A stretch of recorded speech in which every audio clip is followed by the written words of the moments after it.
दोस्तों पिछले वीडियो में हमने पढ़ा था जोड़ी जाने वाली धातुओं के आधार पर वर्गीकरण। इस वीडियो में हम पढ़ेंगे दाब के आधार पर वर्गीकरण। और दाब में भी पहला जो वर्गीकरण है वो पढ़ेंगे कि भैया दाब को कहते क्या है, उसका अन्य नाम क्या है, उसके अंदर क्या क्या प्रकार है, वो सारी चीजें। ठीक है, आज चलिए चलते हैं और पढ़ते हैं पहला आपका दाब वेल्डिंग। दाब वेल्डिंग, जैसा कि आप सभी को पता है बेटा, दाब को क्या बोलते हैं, प्रेशर, और इससे प्रेशर लगा के की जाती है। कैसे करेंगे, बस वही कलाकारी है, बाकी और कुछ नहीं है। ठीक है, सबसे पहले ध्यान रखना, इसका अन्य नाम पूछा जाता है तो बेटा इसे नॉन फ्यूजन वेल्डिंग भी कहते हैं। फ्यूजन यानी कि चीजों को मिलाना, है ना, तो नॉन फ्यूजन वेल्डिंग भी कहा जाता है इसे। इसे नॉन फ्यूजन वेल्डिंग भी कहा जाता है। क्या बात समझ में आ गई? बिल्कुल सर, समझ में आ गई। ठीक है, इस प्रक्रिया में क्या करते हैं बेटा, जिस धातु को जोड़ते हैं उसे प्लास्टिक अवस्था तक गर्म करते हैं और उसके बाद दाब देके जोड़ दिया जाता है। ठीक है, जैसा आप सभी को पता है सर, प्लास्टिक अवस्था क्या होती है, तो हर चीज बेटा क्या होती है, ठोस से किस में बदलती है, द्रव में बदलती है। और वो द्रव में बदलने का मतलब बेटा वो क्या, एक थोड़ी सी गलन अवस्था में आ जाती है। इस अवस्था को क्या बोलते हैं, प्लास्टिक अवस्था। ठीक है, तो बहुत बढ़िया लिखते हैं बेटा। इस विधि में इस विधि में जोड़ी जाने वाली वस्तु को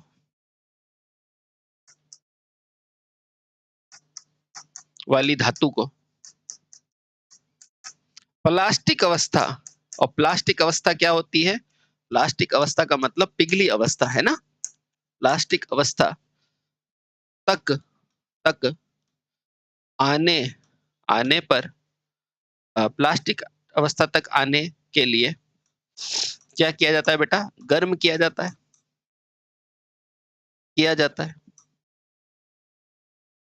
है। फिर बेटा दाब देकर इसे जोड़ दिया जाता है। फिर दाब देकर दाब देकर इसे जोड़ दिया जाता है।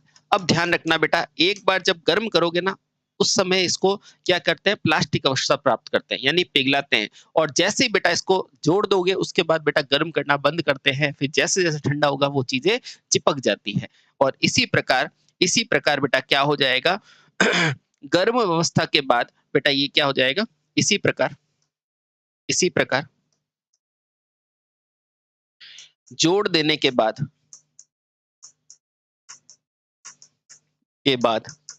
जैसे जैसे वस्तु ठंडी होती है वह पुनः ठोस होने लगती है और वस्तु जुड़ जाती है। जैसे जैसे जोड़ देने के बाद, जैसे जैसे जैसे जैसे वस्तु या धातु क्या होती है भैया, ठंडी होती है। यह पुनः यह पुनः प्लास्टिक अवस्था से प्लास्टिक अवस्था से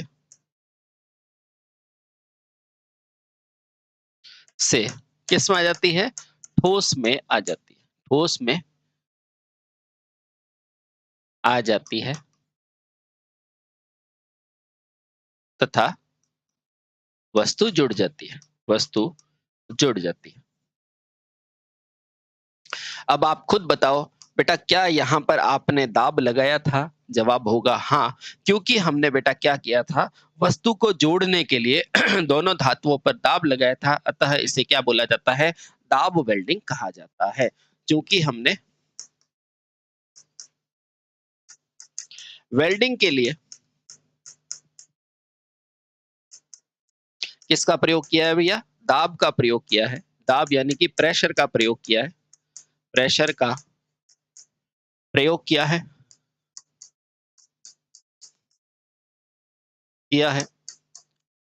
अतः इसे इसे प्रेशर वेल्डिंग भी कहते हैं।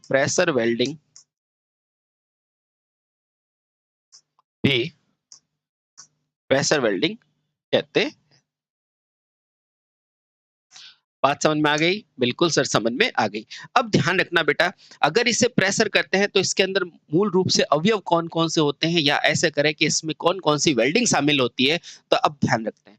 ठीक है? तो लिखना बेटा, इस प्रक्रिया में धातु को गर्म करने के लिए विद्युत आर्क का किस-किस का प्रयोग करते हैं? तो लिखना बेटा, प्रेशर वेल्डिंग में। जो प्रतिरोध वेल्डिंग है ना, वो इसी के भाग है ना? तो याद रखना बेटा, इस विधि में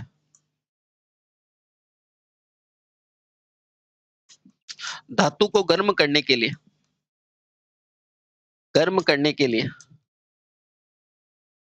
लिए ये पूछा जाता है बेटा, किस किस चीजों की जरूरत होती है। तो पहला क्या लिखोगे, धातु को गर्म करने के लिए सबसे पहले किसकी जरूरत होती है, या तो आपको विद्युत आर्क की जरूरत होती है। तो पहले नंबर पे क्या हो सकती है बेटा, विद्युत आर्क की आवश्यकता हो सकती है। या दूसरा बेटा आप क्या कह सकते हो कि इसके अंदर ऑक्सी हाइड्रोजन ज्वाला की जरूरत होती है। ऑक्सी, ये सब वेल्डर्स वगैरह पढ़ते हैं ना, ऑक्सी हाइड्रोजन ज्वाला की जरूरत होती है, जिसमें ऑक्सीजन और हाइड्रोजन मिला हुआ होता है। ठीक है? ज्वाला की जरूरत होती है, यानी कि फ्लेम की जरूरत होती है। ठीक है? या तीसरी चीजें क्या जरूरत होगी, तीसरी जरूरत होगी बेटा आपकी ऑक्सी एसिटिलीन की जरूरत होगी। ऑक्सी ऑक्सी एसिटी एसिटिलीन गैस की जरूरत होगी। ये सारी वो चीजें हैं जिसको बेटा अपन के लिए इसमें जरूरी होगी। ठीक है? बहुत बढ़िया। ठीक, बहुत बढ़िया। ध्यान रखना, प्रतिरोध वेल्डिंग भी किसका हिस्सा है, आपके दाब का ही हिस्सा है। नोट करके लिखना, सामान्य तौर पर सामान्य तौर पर हम किसको जानते हैं भैया, प्रतिरोध वेल्डिंग को वेल्डिंग को क्या कहते हैं भैया, दाब वेल्डिंग कहते हैं। दाब वेल्डिंग कहते हैं। अब आपसे क्या क्वेश्चन पूछेगा, अब क्वेश्चन की बात कर लेते हैं। आपको पूछेगा दाब वेल्डिंग का दूसरा नाम क्या है, तो आप बोलोगे नॉन फ्यूजन वेल्डिंग। इसमें करते क्या है, जब तक धातु प्लास्टिक अवस्था में नहीं आती तब तक गर्म करते हैं, फिर दाब देकर जोड़ देते हैं। आगे पूछेगा कि भैया इसके अंदर प्लास्टिक अवस्था क्या होती है, तो भैया ठोस और द्रव के बीच की वो अवस्था जहां पर वो जुड़ने के लिए तैयार होती है। तीसरा पूछेगा कि भैया प्रेशर विधि के अंदर हम सामान्य तौर पर प्रतिरोध वेल्डिंग को ही क्या कहते हैं, दाब वेल्डिंग कहते हैं। और चौथा पूछेगा कि भैया धातु को गर्म करने के लिए क्या क्या यूज में ले सकते हैं, तो आप विद्युत आर्क को भी यूज में ले सकते हैं। ठीक है? ऑक्सी हाइड्रोफ्लेम को भी ले सकते हैं, और बेटा ऑक्सी एसिटिलीन गैस को भी आप प्रयोग में ले सकते हैं। चीजें समझ में आ गई? आ गई। चलिए, बहुत बढ़िया। तो ये आपसे क्वेश्चन पूछता है दाब वेल्डिंग के बारे में। अब पहला पढ़ेंगे फोर्ज वेल्डिंग क्या होती है, उसमें इंपॉर्टेंट इंपॉर्टेंट बात क्या है। ठीक है? मुद्दा यही है, वस्तु को प्लास्टिक अवस्था तक गर्म करो, गर्म करके उसको दाब में लगा दो। ठीक है? बहुत बढ़िया। आ जाओ, और जैसे जैसे वो ठंडा होगी, वो ठंडे होने के बाद जम जाएगी, खत्म। आ जाओ। तो ये रहा फोर्ज वेल्डिंग। अब देखो बेटा, क्या नाम है इसका, फोर्ज वेल्डिंग। सबसे पहले आपको पूछेगा फोर्ज वेल्डिंग किसका हिस्सा है, तो आप कहोगे दाब वेल्डिंग का हिस्सा है। तो लिखना, यह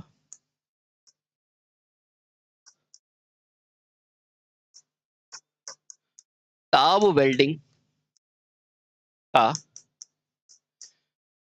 हिस्सा है। देखो बेटा, ये आपका पहला कार्यखंड, ये दूसरा कार्यखंड, इस यहाँ पर मुझे क्या करना है, वेल्डिंग करना है। तो बेटा आप पुराने तौर पे नहीं देख सकते, जैसे कि फोर्ज का मतलब क्या होता है, चीजों को ढालना, जैसे कि टी जॉइंट लगाना, बट जॉइंट लगाना। तो बेटा उसमें क्या करते थे, हम पहले चीजों को ढालते थे और उसके बाद उसे गर्म करके उस जगह पे अपन पीटते थे, और पीटने के बाद वो जगह जम जाती थी।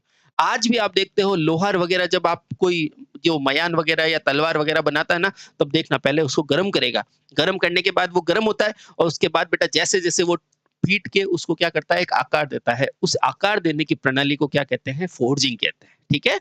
ये उसी को तो आकार दे रहा है। ठीक है? अब आओ, आकार किससे देगा, हथौड़े से। तो सबसे पहले फोर्ज वेल्डिंग को क्या कहते हैं, दाब वेल्डिंग। क्या आज होती है बेटा, आजकल नहीं की जाती, ये पुराने समय में होती है।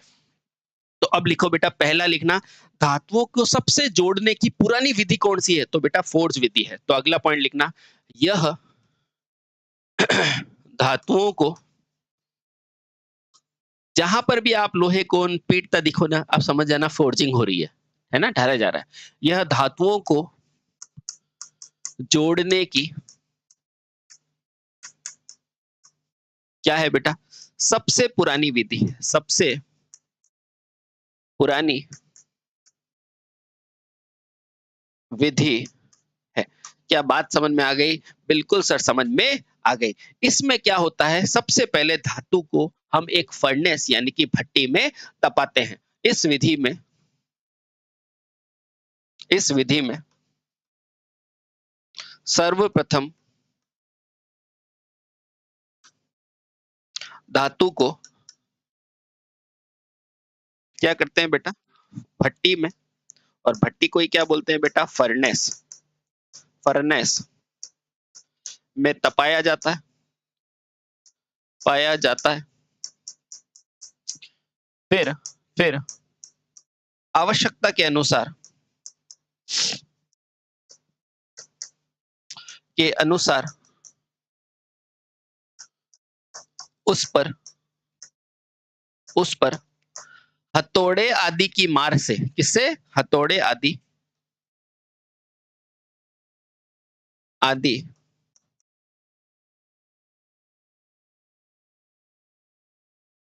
की मार डाली जाती है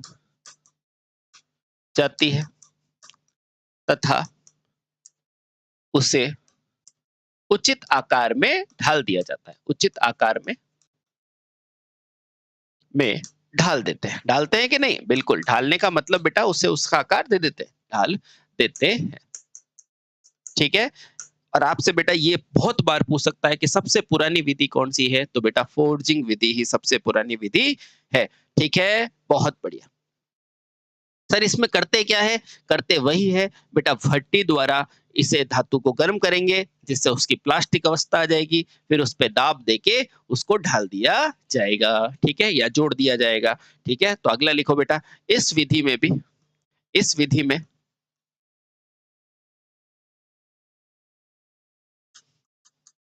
प्लास्टिक अवस्था, या ऐसे लिखो बेटा, धातु को प्लास्टिक अवस्था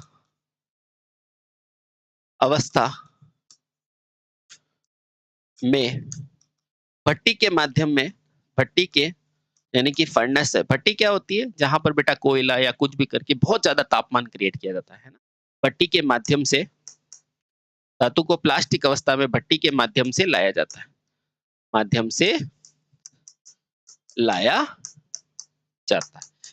क्या बात समझ में आ गई? आ गई। बाकी सारी चीजें आप जानते ही हो। ठीक है, बहुत बढ़िया। अब ध्यान रखना बेटा, उसके अलावा फोर्ज वेल्डिंग के द्वारा कैसे कैसे जोड़ बनाए जा सकते हैं, ये पूछा जाता है। तो देखो, आपने एक वी जोड़ सुना होगा, है ना, जो अपन वो जो उठाने वाला ग्राउलर होता है ना, उसके अंदर भी देखते हैं। ठीक है, टी जॉइंट सुना होगा, तो बेटा वो सब फोर्ज वेल्डिंग से बनाए जा सकते हैं। तो लिखना बेटा नोट करके, इस वेल्डिंग के द्वारा या इसके द्वारा वी जोड़, है ना, जो वी आकार के जोड़ होते हैं। उसके अलावा बेटा क्या, टी आकार के जोड़, किनारों के जोड़, टी आकार के जोड़। इसके अलावा किनारों के जोड़, जो साइड के किनारे होते हैं ना, जैसे कि ये देखो, आपको ये चित्र में बताया हुआ है, ये क्या है, किनारा है, इसके जोड़ को, है ना, किनारे के जोड़। ठीक है, उसके अलावा और कौन सा, लैप जोड़, बट जोड़ आदि बना सकते हैं। लैप जोड़ यानी कि समानांतर जोड़, तथा बट जोड़ आदि बना सकते हैं। ठीक है, हाँ, आपको पूछेगा कि भैया लैप जोड़ कैसे बना सकते हो, तो फोर्ज विधि से। बट जोड़ फोर्ज विधि से, सबसे पुरानी यही। इस कौन सी विधि है जिसमें भट्टी का प्रयोग होता है, इसी में प्लास्टिक अवस्था में लाया जाता है, फिर उसको हथौड़े के द्वारा ढाला जाता है, फिर ठंडा करके जमा देते हैं, खत्म। चलो मैं आपको बता देता हूँ ये लैप जोड़ कैसा होता है, बट जोड़ कैसा होता है। लैप जॉइंट ऑफ वेल्डिंग बहुत आसान होता है बेटा, बहुत आसान। ये देखो, ये एक फोटो ही ले लेता हूँ पूरा, ये ले लेता हूँ ताकि आपके सारे डाउट ही क्लियर हो जाएँगे। जैसे आपको यहाँ अलग-अलग तरह के लेने हैं ना, ये सेव कर लेते हैं। अपने पास आ गई? आ गई। चलिए, चलो बंद कर देते हैं इसको। यहाँ पर एक पेपर ले लेते हैं। इसको यहाँ से क्या किया अपन ने, अरे सेलेक्ट हो जा, हो गई। कट करने के लिए ये लो कट कर दिया अपन ने। नेक्स्ट पेपर पे जाके यहाँ पर हमने पेस्ट कर दिया। चलो वेरी गुड। मेरे को भी काफ़ी चलाना आ गया है, बढ़िया बात है। ये देखो, ये इस तरह के जोड़ होते हैं बेटा। जैसे कि जैसे ये ना, ये बट जॉइंट जहाँ पर अपन को इस तरह का जॉइंट देना होगा, ये भी फोर्थ से दिया जा सकता है। लैप जॉइंट बेटा ऐसा जॉइंट दिखा के आपको पूछ सकता है क्या है? तो बेटा देखो ये क्या बन गया? लैप जॉइंट है। कॉर्नर का जॉइंट जो देखो 2 अपन ने धातु लगाई और इस तरह से अपन ने क्या कर दिया? जॉइंट कर दिया कॉर्नर का जॉइंट। एज जॉइंट जहाँ अपन ने एज को मिला दिया और ये टी जॉइंट सब जानते हैं। ठीक है? क्या ऐसे छोटे-छोटे जॉइंट देख के आप नाम बता सकते हो? बिल्कुल हम सर बता सकते हैं।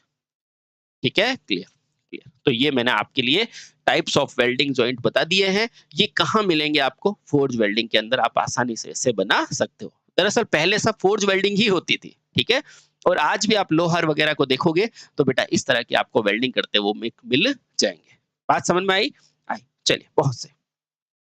अब दूसरे प्रकार की वेल्डिंग पढ़ेंगे प्रतिरोध वेल्डिंग, ठीक है? आ जाओ। ये तो पहला हो गया।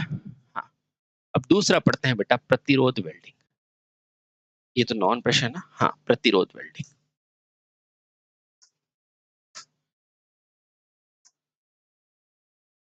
कौन सी वेल्डिंग बेटा? प्रतिरोध वेल्डिंग। सर क्या पूरी प्रतिरोध वेल्डिंग यहीं पढ़ेंगे? नहीं, बेटा प्रतिरोध की पूरी वेल्डिंग के लिए अलग से चैप्टर होता है, वहां पढ़ेंगे, है ना? इसके बाद वही है, प्रतिरोध वेल्डिंग। यहाँ सिर्फ जानेंगे प्रतिरोध वेल्डिंग के बारे में क्वेश्चन क्या-क्या आता है, ठीक है? बहुत बढ़िया। सबसे पहले तो ध्यान रखना प्रतिरोध वेल्डिंग किसकी है? तो बेटा ये भी क्या है? एक दाब वेल्डिंग का प्रकार है। यह एक दाब वेल्डिंग का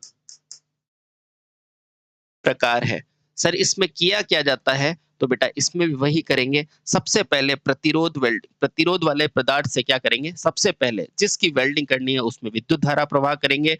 विद्युत धारा प्रदान करने पर धातुओं के अंदर जो प्रतिरोध होगा वो बेटा उसका टकराव होगा, उससे ऊष्मा उत्पन्न होगी और उस ऊष्मा से उसमें प्लास्टिक अवस्था आएगी। फिर तो अब देखिए हम क्या करेंगे? जोड़ देते हैं। ठीक है? बहुत बढ़िया। तो क्या लिखेंगे सबसे पहले?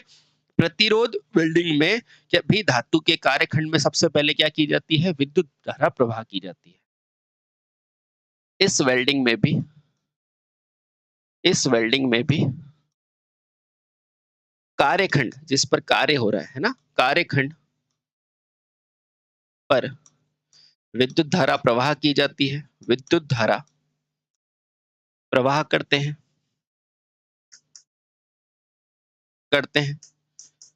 ठीक है? और और जैसा कि हमें ज्ञात है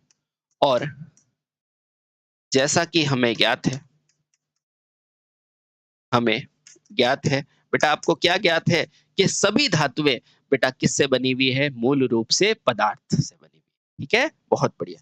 जैसा कि हमें ज्ञात है कि सभी धातुएं बेटा पदार्थ से बनी है और पदार्थ के अंदर बेटा क्या होता है? उसके अणु होता है और उस अणु से बेटा क्या होता है? पदार्थ टकराता है। ज्ञात है सभी धातुएं, ज्ञात है सभी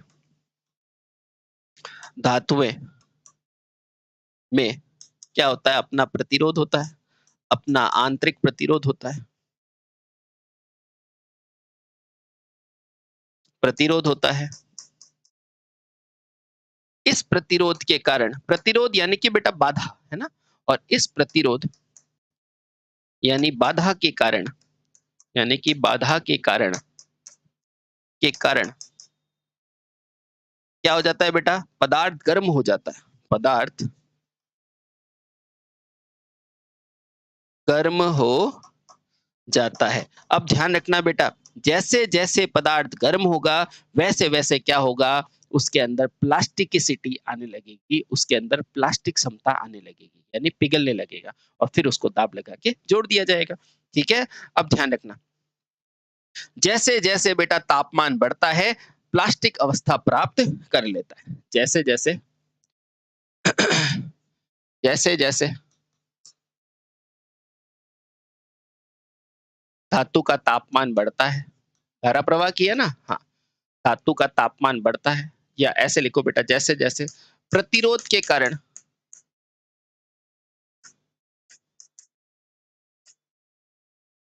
धातु का तापमान बढ़ता है, धातु का तापमान बढ़ता है,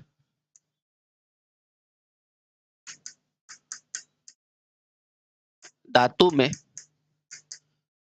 कौन सी आ जाती है बेटा, प्लास्टिसिटी आ जाती है, यानी कि उसमें थोड़ा सा लचीलापन आ जाता है, प्लास्टिसिटी आ जाती है, आ जाती है ना। और इसी अवस्था में हम इस पे क्या डाल देते हैं, दाब डाल देते हैं। ठीक है, बहुत बढ़िया। इस स्थिति में आने पर हम दाब डाल के वस्तु को जोड़ देते हैं, और जैसे ही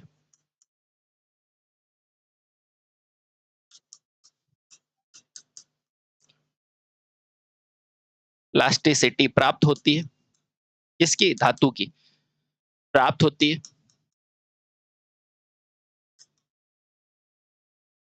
जॉब पर दाब डालकर, जॉब पर बाहरी दाब डालकर, बाहरी दाब डालकर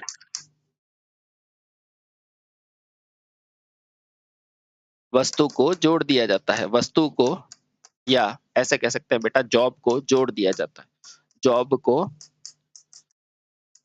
जोड़ देते हैं। ठीक है, ये सभी को पता है बेटा, प्रतिरोध वेल्डिंग में ऊष्मा कैसे उत्पन्न होगी, प्रतिरोध के कारण। प्रतिरोध क्या होता है, बाधा होता है। जैसे ही इस बाधा के कारण बेटा धारा उस पर टकराएगी तो क्या होगा, वो गर्म होगी, गर्म होने पर उसमें प्लास्टिसिटी आएगी, और प्लास्टिसिटी आने पर हम उनको जोड़ देंगे, खत्म बात।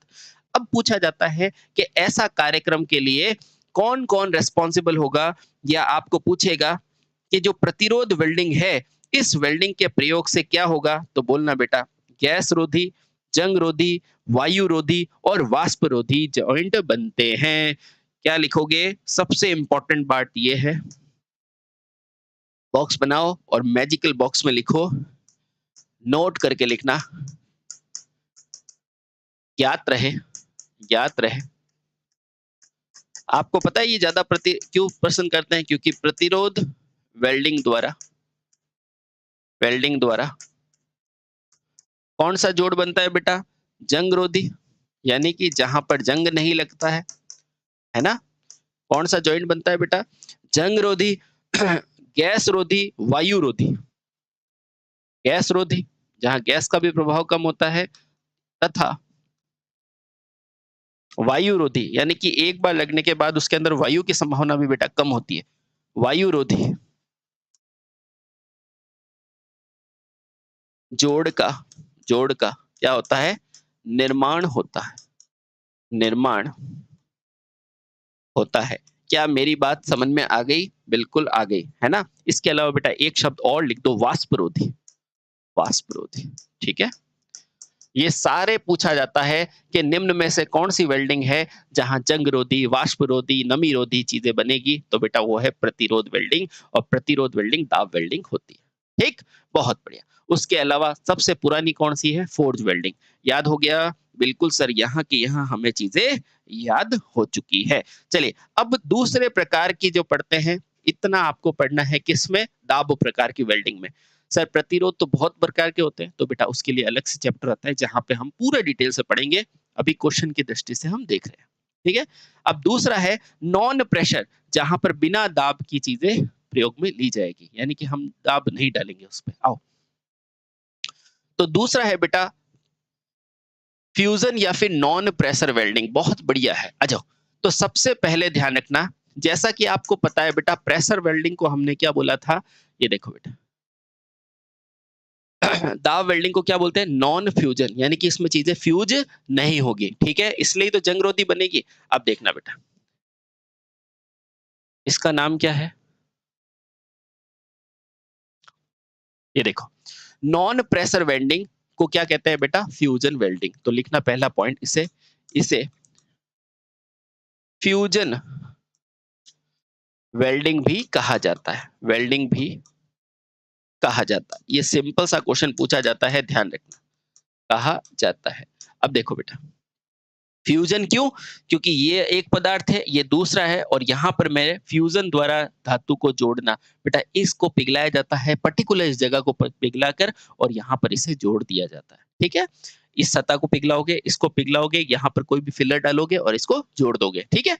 चलिए, बहुत बढ़िया। अगला देखो बेटा, इस विधि में क्या होती है बेटा, जोड़ी जाने वाली दोनों सतह को बेटा एक साथ रखकर क्या किया जाता है, गर्म किया जाता है। मान लो बेटा इस सतह को और इसको मुझे जोड़ना है, तो इन दोनों को साथ में रख के बेटा मैं क्या करूंगा, गर्म करूंगा, है ना? तो लिखना, चीजें सब में सेम ही है ना, तो लिखना इस विधि में जोड़ी जाने वाली दोनों धातुओं दोनों धातुओं की सतह को साथ में रखकर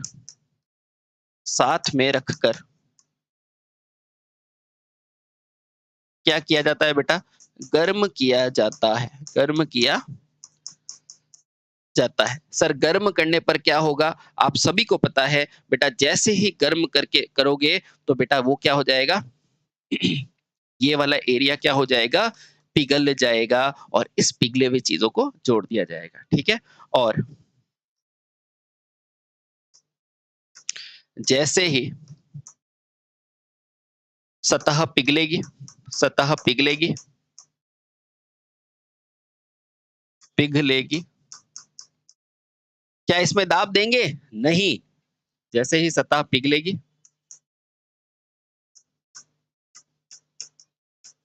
दोनों ओर क्या तैयार हो जाएगा बेटा, मिश्रण तैयार हो जाएगा। दोनों ओर मिश्रण तैयार होगा, मतलब इधर से भी पिघला, इधर से भी, तो दोनों ओर क्या हो गया, मिश्रण। मिश्रण तैयार हो जाएगा। मिश्रण किसका, धातु का। दोनों ओर मिश्रण तैयार हो जाता है। अब क्या होगा, अब जैसे जैसे बेटा क्या हो जाएगा जैसे जैसे ये क्या हो जाने होने लगेगी बेटा, मिश्रण ठंडा होगा, यहाँ मजबूत जोड़ बन जाएगा। ठीक है? अब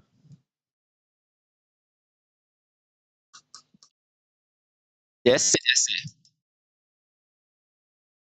यह बीज का मिश्रण ठंडा होगा,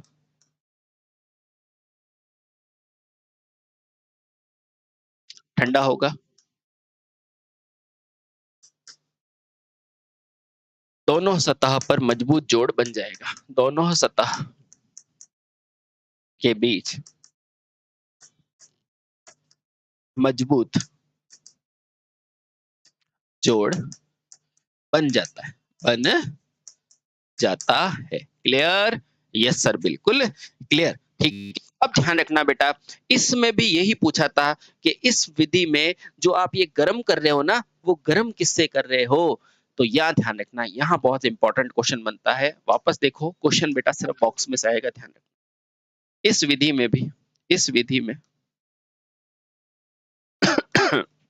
में वस्तु को गर्म करने के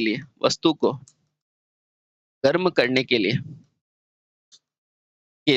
ये बहुत इंपॉर्टेंट है बेटा, किसकी मदद ली जाती है? तो पहला ध्यान रखना, या तो विद्युत की लोगे या ऑक्सी एसिटिलीन की मदद ली जाती है। विद्युत या, ये नाम ध्यान रखना बेटा, ऑक्सी एसिटिलीन प्रयोग में ली जाती है।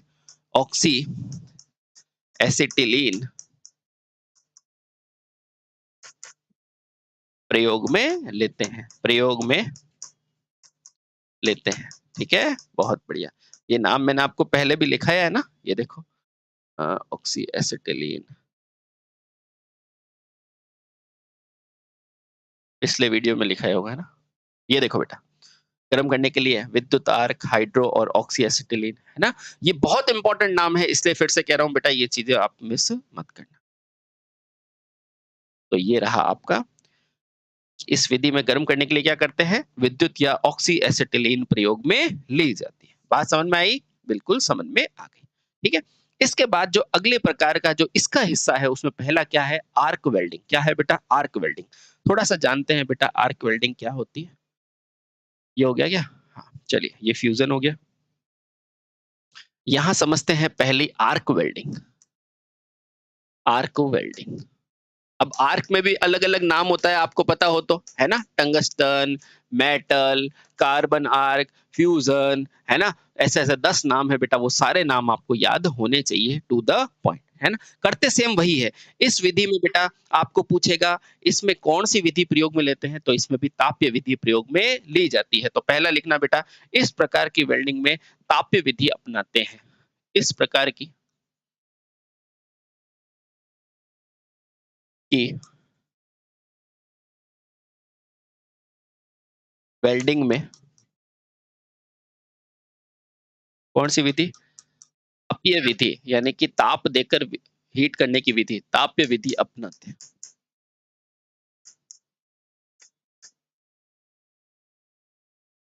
और क्या याद रखना है? ताप के रूप में किस में दोगे? आर्क के रूप में दोगे, है ना? इसमें आर्क का तापमान पूछते हैं। बेटा आर्क का तापमान 3400 डिग्री सेंटीग्रेड रखा जाता है। मैजिकल बॉक्स बना दो और लिखो।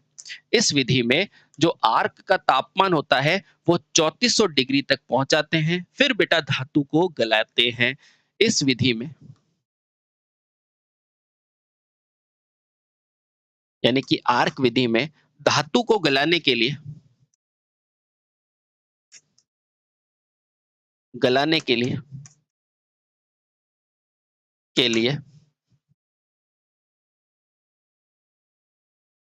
आर्क का तापमान बेटा ये बहुत इंपॉर्टेंट लिखा रहा हूं कितना रखते हैं 3500 डिग्री सेंटीग्रेड रखा जाता है किया जाता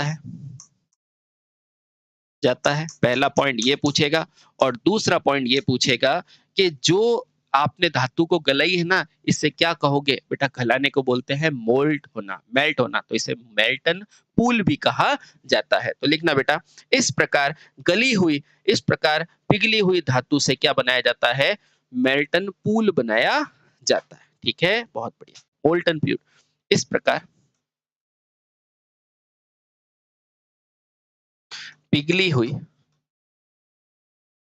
धातु से एक पूल बनाया जाता है जैसे कि मान लो ये ना जैसे कि यहाँ पर आपने वेल्डिंग किया तो यहाँ क्या बना गया ये पूल बन गया ना इस पूल को क्या बोलते हैं मेल्टन पूल है ना यानी पिघली हुई सतह पिघली हुई धातु से मोल्टन पूल बनाते हैं मोल्टन पूल बनाते बात समझ में आ गई पर ध्यान रखना है इनमें किसी भी प्रकार की हम दबाव नहीं डालते है ना और जैसे जैसे ये मोल्टन पूल ठंडा होता है ये ठोस होता जाता है और जैसे जैसे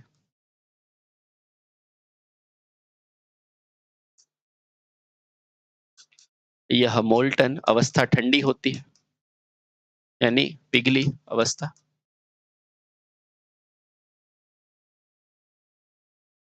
ठंडी होती है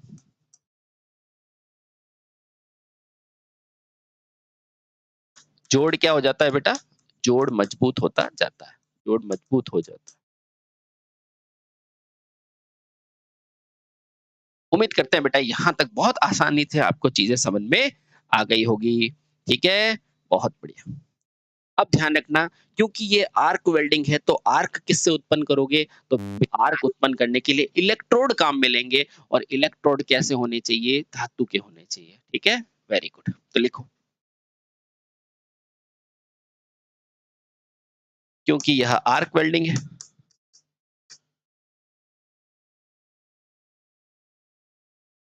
वेल्डिंग है अतः आर्क उत्पन्न करने वाले इलेक्ट्रोड आर्क को उत्पन्न करने वाले इलेक्ट्रॉन क्योंकि कुचालक में तो आर्क उत्पन्न होगी नहीं ना हाँ उत्पन्न करने वाले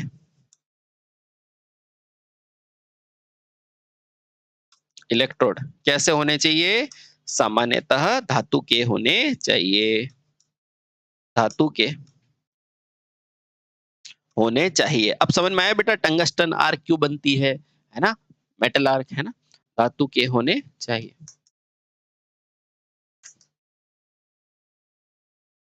क्या बात समझ में आ गई? यस सर, बिल्कुल, बिल्कुल समझ में आ चुकी है। ठीक है? बहुत बढ़िया। चलिए, अब आपने देखी होगी कि भैया एक रेलवे के अंदर भी आपने देखा होगा कि ट्रैक के बीच में एक आदमी लेके घूमता है ना? और उसको करता है। थोड़ा दिखाने की कोशिश करता हूँ, ठीक है? चलिए, उसका नाम क्या है? ये रही बेटा थर्मिट वेल्डिंग। इसको आप लाइव देखोगे ना, तो ज़्यादा अच्छे से समझ में आएगा। चलो मैं आपको लाइव बताता हूँ। अक्सर आप जब रेलवे वगैरह की परीक्षा देते हो, तो वहाँ पर आप देखना बेटा इस तरह की आपको वेल्डिंग मशीन्स मिलेगी। वेल्डिंग, थर्मिट वेल्डिंग इन रेलवे। कहाँ गई? ये देखो, ये देखो। ये ट्रैक के ऊपर जो इस तरह की मशीन्स होती है ना, जहाँ से ये ट्रैक वगैरह सारे जुड़ते हैं, बेटा इन्हें कहते हैं थर्मिट वेल्डिंग। कौन-सी वेल्डिंग कहते हैं बेटा? Thermite welding. ये आप देखोगे, खुद जब काम करोगे, तब आपको समझ में आएगा कि यहाँ जो वेल्डिंग का जॉइंट हो रहा है, ये सब कौन-सी है बेटा? थर्मिट वेल्डिंग की जा रही है, ठीक है? बहुत बढ़िया। क्या मैं ये फ़ोटो ले लूँ क्या? बिल्कुल ले लो सर। ये फ़ोटो मैं ले लेता हूँ। सेव कर दिया, ठीक है? आओ। ये देखो बेटा, इस तरह से जैसा आप ये देखोगे ना, ये देखो, ये रेलवे पे ये ट्रैक है और ये ट्रैक के ऊपर बेटा जोड़ने के लिए, इन दोनों जॉइंट को जोड़ने के लिए यहाँ कौन-सी वेल्डिंग की जाती है? थर्मिट वेल्डिंग की जाती है। बात समझ में आई? तो एक तो इस फ़ोटो को देख के आपको समझ में आ जाता है कि इस प्रकार की वेल्डिंग कहाँ यूज़ करेगा? थर्मिट वेल्डिंग रेलवे के अंदर। तो बताओ भारत में सबसे पहले ये मशीनें कौन लाया होगा? अरे डलहौजी 1853 में जब रेलवे लाया था, याद है? बिल्कुल, तो ध्यान रखना बेटा, ठीक? बहुत बढ़िया। तो थर्मिट वेल्डिंग का सबसे अच्छा उदाहरण कहाँ है? रेलवे पटरी, लोकोमोटिव और भारी मशीनों में बेटा इस प्रकार की वेल्डिंग की जाती है, ठीक है? पहला पॉइंट लिखो। जो क्वेश्चन आएगा वो मैं लिखा देता हूँ। थर्मिट वेल्डिंग वेल्डिंग का सर्वाधिक प्रयोग भारी यानी कि हैवी ड्यूटी वर्क्स में होता है। हैवी ड्यूटी भारी कार्यों में होता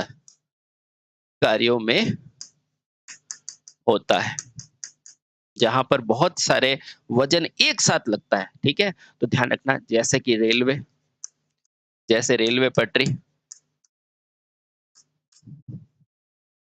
पटरी, लोकोमोटिव यानी सवारी गाड़ी, लोकोमोटिव आदि। ये वो फेवरेट क्वेश्चन है बेटा जो हर दूसरी परीक्षा में पूछा जाता है, बताओ थर्मिट वेल्डिंग कहाँ यूज़ करोगे? ठीक है? बहुत बढ़िया, बहुत बढ़िया, शाबाश! आया सर बिल्कुल समझ में आ गया। आगे समझो बेटा। इसके अंदर और क्या पूछा जाता है? तो वेल्डिंग के लिए बेटा इससे मेटल ऑक्साइड और एल्यूमीनियम के पाउडर का पेस्ट यूज़ में किया जाता है। अगला और इम्पोर्टेंट पॉइंट इसको तो बॉक्स ही बना देता हूँ बेटा जो लिखूँगा इसमें बहुत इम्पोर्टेंट है। अगला लिखो। हुँ।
आप क्या बोलोगे, अगर आयरन के आप 10 भाग काम में लोगे, तो एल्यूमीनियम का कितना भाग काम में लोगे? 3 भाग काम में लोगे, यानी कि 10:3 इसका हिस्सा होगा। ध्यान रखना, मोस्ट मोस्ट इंपॉर्टेंट क्वेश्चन है ये आपका, ठीक है? अगर आप 10 भाग आयरन ऑक्साइड लोगे, तो उसमें 3 भाग आपको एल्यूमीनियम का लेना पड़ेगा। जब इन दोनों को मिलाओगे तो आपका क्या बन जाएगा? थर्मित वेल्डिंग चूर्ण बन जाएगा, ठीक है? बहुत बढ़िया, ठीक है? अब इस मिश्रण को क्या करते हैं, यानी कि थर्मिट पाउडर को क्या करते हैं? बेरियम ऑक्साइड से जलाते हैं और रासायनिक क्रिया द्वारा ऊष्मा उत्पन्न करते हैं। Very good. अब लिखो बेटा, अब अब इस थर्मिट पाउडर को थर्मिट पाउडर को बेरियम ऑक्साइड, किसमें बेटा? बेरियम ऑक्साइड में जलाते हैं। थर्मिट पाउडर तो समझ गए ना? हाँ, बेरियम ऑक्साइड में जलाते हैं तथा रासायनिक क्रिया द्वारा इस रासायनिक क्रिया, जैसा हमने खाना खाया बेटा, भोजन पच गया, वो क्या है? रासायनिक क्रिया ही तो है ना? तो उसी तरह मिलाने से बेटा क्या होगी? रासायनिक क्रिया। इस रासायनिक क्रिया क्रिया द्वारा क्या उत्पन्न की जाती है? ऊष्मा उत्पन्न की जाती है। ऊष्मा उत्पन्न की जाती है।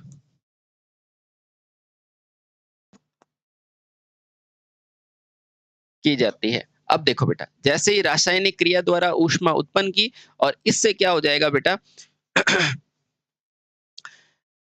ऊष्मा उत्पन्न की, और इस ऊष्मा से क्या करेंगे? पदार्थ को या धातु को पिघलाया जाएगा। इस ऊष्मा से इस उस उत्पन्न ऊष्मा से धातु को, जैसे कि पटरी को, है ना, धातु को पिघाला जाता है। पिघाल कर मोल्ड तैयार करते हैं। पिघाल कर मोल्डन पूल बनाते हैं। मोल्डन पूल तैयार करते हैं। मोल्डन पूल तो समझ गए ना? हाँ, मोल्डन पूल तैयार करते हैं। तैयार करते हैं। अब वही बात है बेटा, जैसे जैसे ये मोल्डन पूल क्या होगा? ठंडा होगा, वो जमकर क्या हो जाएगा बेटा? वेल्ड हो जाएगा। अब जैसे जैसे यह मोल्ड, यानी कि पिघली पिघली धातु पिघली धातु ठंडी होगी, ठंडी होगी, यह जोड़ क्या हो जाएगा? मजबूत। यह मजबूत जोड़ में बदल जाएगा। यह मजबूत जोड़ में बदल जाता है। अब आपके दिल के अंदर बेटा एक क्वेश्चन आ रहा होगा, दिमाग के अंदर क्वेश्चन आ रहा होगा कि आखिर ये मोल्डन पिघल तो गई, किस तापमान तक? बहुत सही क्वेश्चन है। तो बेटा ध्यान रखना, यह प्रक्रिया 1550 डिग्री पर उत्पन्न होती है, और इसकी ऊष्मा जो होती है वो 3000 डिग्री पर उत्पन्न होने लगती है। तो यहां से एक इंपॉर्टेंट पॉइंट लिखना, थर्मिट प्रक्रिया। तो यहां से क्या ध्यान रखना है? एक तो थर्मिट प्रक्रिया प्रारंभ कब होती है? तो बेटा ये प्रारंभ तो होती है आपकी कितने में प्रारंभ होती है? 1550 डिग्री सेंटीग्रेड पर। कितना होता है भैया? 1550 डिग्री सेंटीग्रेड पर प्रारंभ होती है, ठीक है? और ध्यान रखना बेटा, और ऊष्मा के कारण इसका तापमान कितना पहुंच जाता है? ऊष्मा के कारण आपको दोनों क्वेश्चन पूछा जाता है। तापमान कितना पहुंच जाता है? तो बोलना बेटा लगभग 3000 डिग्री सेंटीग्रेड पहुंच जाता है। ये आपका क्वेश्चन आएगा, ठीक है? पहुंच जाता है। और आपको सबसे इंपॉर्टेंट क्वेश्चन क्या है? और आपको सेकंड क्वेश्चन जो सबसे इंपॉर्टेंट जो मैंने आपको लिखाया था, ये थर्मिट पाउडर बनता किससे है? तो जो थर्मिट पाउडर है, मैं वापस रिवाइज करा देता हूँ बेटा, ये थर्मिट पाउडर आपका बनता है, इसके अंदर दो चीजें डालते हैं। एक तो क्या डालोगे? आयरन ऑक्साइड, आयरन ऑक्साइड, और क्या डालोगे? एल्यूमिनियम का चूर्ण, एल्यूमिनियम का चूर्ण, ठीक है? ये कितना डालोगे साथी? 10 भाग आयरन ऑक्साइड, और एल्यूमिनियम कितना डालोगे? 3 भाग, ठीक है?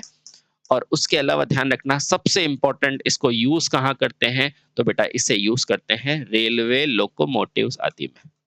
ओ लोको रेलवे या सिंपल से लिख दो, सर्वाधिक यूज़ पूछेगा तो लोकोमोटिव। सर्वाधिक प्रयोग कहाँ होता है भैया? तो आप कहोगे लोकोमोटिव, लोकोमोटिव्स में। ठीक है? बात समझ में आ गई? बिल्कुल बात समझ में आ गई। आसान है कि नहीं? बिल्कुल आसान है। ठीक है? बहुत बढ़िया। इस तरह अगली वेल्डिंग का नाम क्या होगा? गैस वेल्डिंग, वो भी बेहद आसान है। अब गैस से बेटा क्या करोगे? पिघलाओगे किससे? गैस से। बस वही तो है ना? ये छोटी-छोटी की पॉइंट आपको ध्यान रखना है। उसके बाद क्या है? आर्क वेल्डिंग, है ना? आर्क वेल्डिंग तो हमने पढ़ ली, तो इसकी कोई ज़रूरत है नहीं, है ना? सेम चीज़ें हैं, ठीक है? तो 1 मिनट रुको। ये रहा आपका आर्क, ठीक है। चलो, आर्क हो गई, उसके बाद कैसे आर्क ब्लो होती है, ये है, ठीक है? चलिए, कोई दिक्कत नहीं। ये अपन ने पढ़ लिया, हाँ, ये रहा। चलिए, अब अगले प्रकार की जो है इम्पोर्टेंट, वो क्या है हमारी? वो है अब अगली क्या है? Gas welding. तीसरी कौन-सी है? Gas welding. सर ये भी क्या है? ये भी नॉन प्रेशर है। तीसरी क्या है? Gas welding. तीसरी क्या है? गैस वेल्डिंग, है ना? आपको पूछेगा ये भी कौन-सी है? तो आप इसको भी बोलोगे यह non pressure non pressure welding में शामिल है। में क्या है भैया? शामिल है। इसमें आपको क्या इम्पोर्टेंट ध्यान रखना है? एक पॉइंट तो ये ध्यान रखना, इसमें एक पॉइंट ध्यान रखना बेटा, ईंधन के रूप में कौन-सी गैस यूज़ लेते हैं? तो एसिटिलीन गैस यूज़ में लेते हैं। बॉक्स बना दो भैया। इस वेल्डिंग में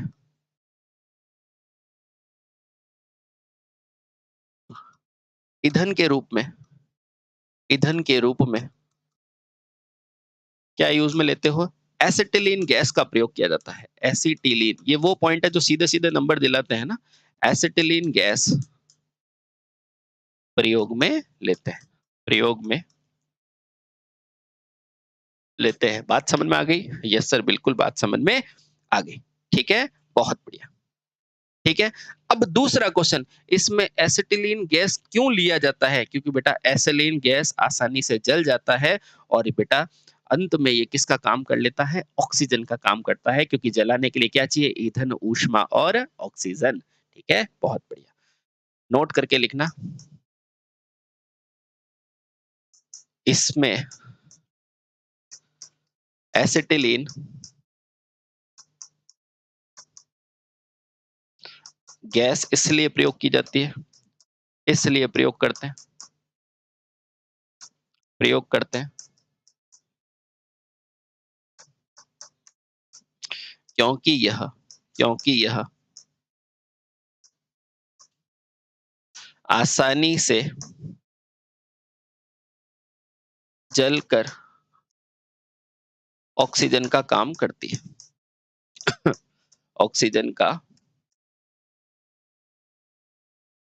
काम करती है, काम करती है, ठीक है? क्योंकि ऑक्सीजन का काम होता है ना जलाना, ठीक है? बहुत बढ़िया। बात समझ में आ गई?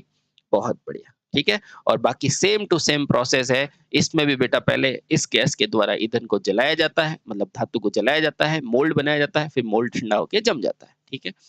अन्य सभी क्रियाएँ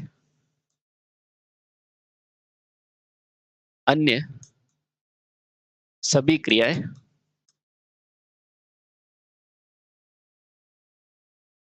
मोल्डन यानी कि पिघली धातु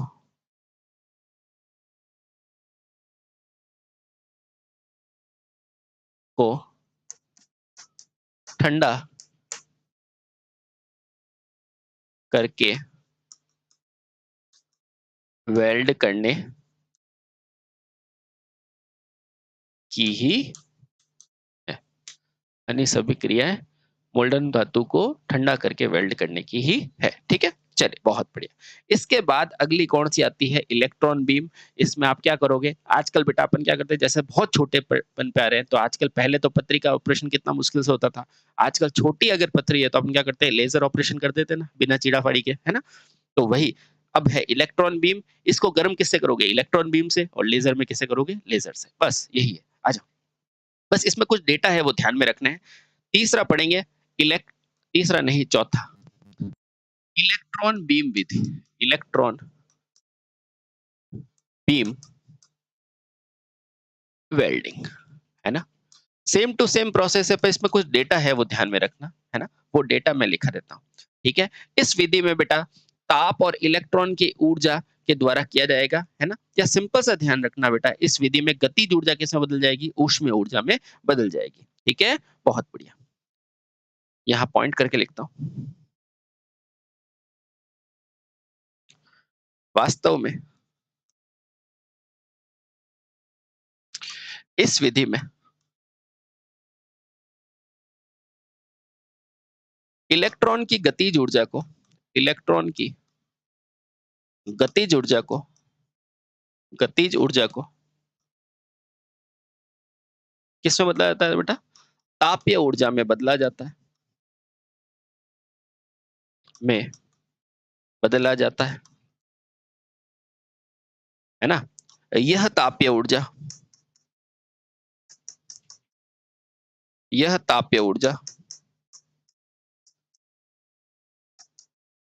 धातु को पिघलाती है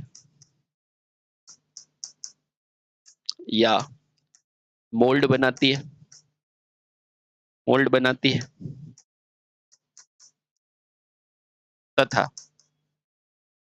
जब मोल्ड ठंडा होता है तो वेल्ड हो जाता है, तथा इसी प्रकार जब मोल्ड ठंडा होगा, क्या होगा? धातु जुड़ जाएगी, धातु जुड़ जाती है या धातुएं जुड़ जाती है। सर इसके अंदर एक और डेटा है वो ध्यान रखना। पहला डेटा तो ये पूछा जाता है इलेक्ट्रॉन बीम में क्या होता है, तो बेटा इलेक्ट्रॉन की गतिज ऊर्जा किसमें बदल जाती है? तापीय ऊर्जा में बदल जाती है। और दूसरा इनकी गति कितनी होती है ये पूछा जाता है। तो ध्यान रखना इसमें इलेक्ट्रॉन की गति 30,000 से 120,000 किलोमीटर प्रति सेकंड होती है। तो ये पॉइंट ध्यान रखना, ये क्वेश्चन पूछा जाता है, नोट करके लिख देना, याद रहे। इस विधि में इलेक्ट्रॉन की गतिज ऊर्जा इलेक्ट्रॉन की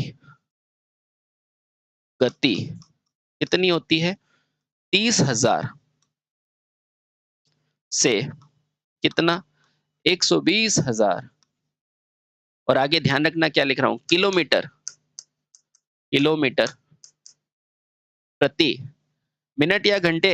जल्दी बताओ। तो आप ध्यान रखना ये बहुत तेज होते हैं, प्रति सेकंड इसकी गति होती है, प्रति सेकंड कितनी होती है?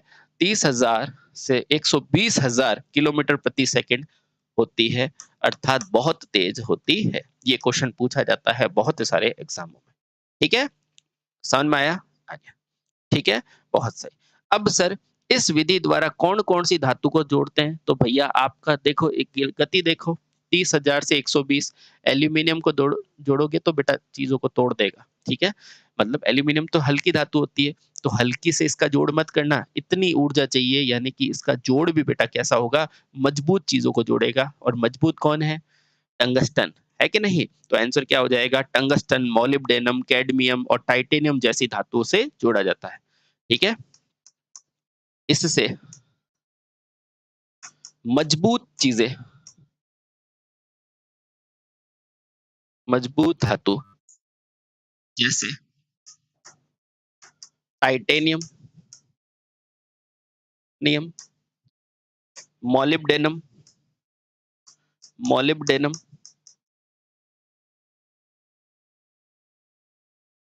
तब नहीं, मोलिब्डेनम, टाइटेनियम, मोलिब्डेनम, है ना? उसके अलावा और किससे? टंगस्टन, कैडमियम आदि को जोड़ा जाता है। टंगस्टन तथा कैडमियम आदि को जोड़ा जाता है, यानी कि बहुत मजबूत चीजों को जोड़ा जाता है। कैडमियम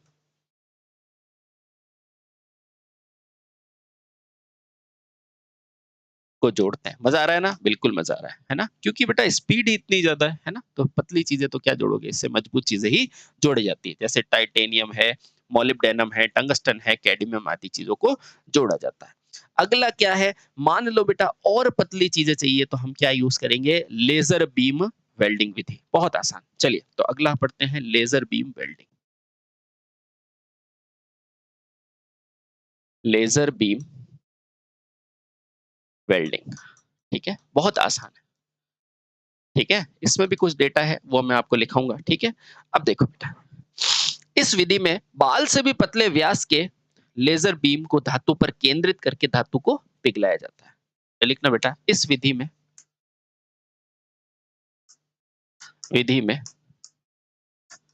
बाल से भी बाल होता है ना, उससे भी कम व्यास के कम व्यास के एक वर्णीय प्रकाश को, एक वर्णीय यानी कि जिसमें एक ही कलर हो, एक वर्णीय या सिंपल सा देखो, बाल से भी कम व्यास के प्रकाश को धातु पर केंद्रित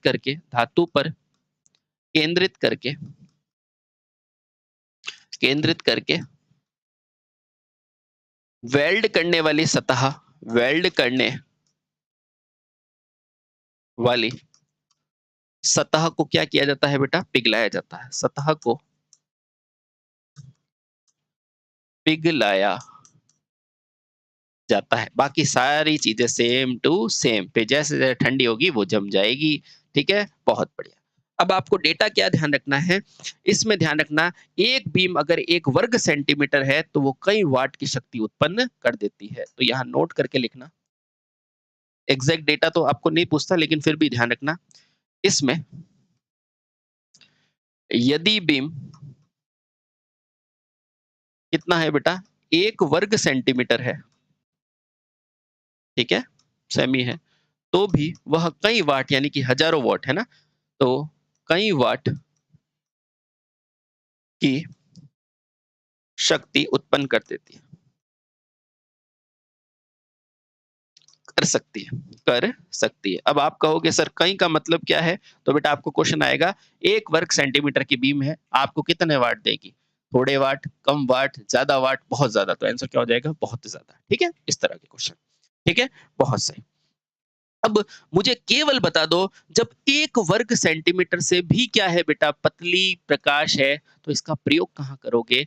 तो ध्यान रखना बेटा, जैसे मान लो ये मेरा तार है, इसके ऊपर इंसुलेशन है, और मैं चाहता हूं कि अंदर का तार जुड़ जाए लेकिन बाहर का इंसुलेशन खराब ना हो। वापस समझो, जैसे लेजर ऑपरेशन होता है, उसमें क्या होता है? अपन क्या चाहते हैं कि बेटा बाहर की त्वचा खराब ना हो लेकिन अंदर का मामला सही हो जाए। तो अपन क्या करते हैं? एकदम पतली प्रकाश डालते हैं ताकि सिंपल सा वो आपका स्टोन टूटे। यही चाहते हैं ना? बिल्कुल। तो इसमें भी यही चाहते हैं, हम ऐसी जगह पर वेल्डिंग चाहते हैं जहां ऊपर के वातावरण को बिना प्रभावित किए अगर अपन अंदर की त्वचा को जोड़ दे, अंदर के भाग को जोड़ दे, अंदर के धातु को जोड़ दे, तो ये लेजर बीम के अलावा सक्षम नहीं है। ठीक है, लेजर ही ऐसा कर सकता है। ठीक है, तो बहुत बढ़िया। तो यहां लिखना, तो ये सबसे महंगी हुई कि नहीं हुई? बिल्कुल हो गई, कॉमन सेंस की बात है। तो लिखना, पहला पॉइंट लिखो, इस विधि द्वारा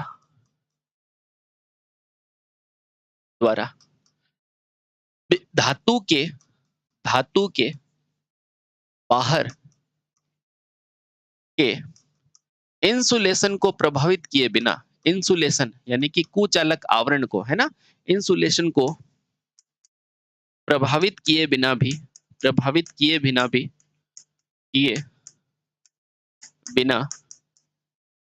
भी क्या संभव है? क्या पढ़ा रहा हूं मैं? वेल्डिंग। हाँ, वेल्डिंग संभव है, वेल्डिंग संभव है। तो बताओ भैया, सबसे महंगी कौन सी होगी? यही है ना? अतः आपको पूछेगा कि सर्वाधिक आधुनिक कौन सी है? तो यही है सर्वाधिक आधुनिक तथा महंगी विधि, सर्वाधिक आधुनिक तथा महंगी विधि क्या है? लेजर ही है। बात समझ में आई? आई। तो ये है बेटा आपका किसका? पूरा के पूरा वेल्डिंग का कंप्लीट चैप्टर। अभी ऐसा मत समझना कि वेल्डिंग खत्म हो गई है। बेटा सितारों के आगे जहान और भी है। अगला चैप्टर जब मैं प्रतिरोध वेल्डिंग के बारे में बात करूंगा, तो मैं आप उन सारी चीजों के बारे में बताऊंगा कि प्रतिरोध वेल्डिंग क्या होती है, इसमें क्या-क्या इम्पोर्टेंट है, वो सारी चीज़ों के बारे में मैं आपको बताऊँगा, ठीक है? अभी मैंने आपको मूल रूप से इन चीज़ों के बारे में ब्रीफ किया है, ठीक है? तो बस हँसते रहें, मुस्कुराते रहें, अपनी पढ़ाई ढंग से करें और जो डेटा बता रहा हूँ, वो ध्यान रखना। आपको पूछेगा ऐसी कौन-सी वेल्डिंग है जिसमें इंसुलेशन को बिना प्रभावित किए भी वेल्डिंग हो सकती है? तो लेज़र। महँगी कौन-सी है? तो लेज़र। दाब वाली कौन-सी है? तो फ़ोर्ज और प्रतिरोध। आपको पूछेगा 1 वर्ग सेंटीमीटर से कई वाट हो सकते हैं? बिल्कुल हो सकते हैं, ठीक है? आपको पूछेगा इलेक्ट्रॉन बीम में कितनी गति है? तो 30,000 से 120 किलोमीटर। इतनी गति है तो बेटा कहाँ यूज़ करोगे? भारी चीज़ों में, टंगस्टन, टाइटेनियम ये। आपको पूछेगा अलग-अलग धातु को जोड़ना है तो बेटा असमांगी, अगर सेम है तो समांगी, ठीक है? बस यही तो है और कुछ भी नहीं है। बहुत आसान चीज़ें हैं। थैंक यू सो मच फिर से मिलते हैं अगले किसी लेक्चर में। Thank you so much.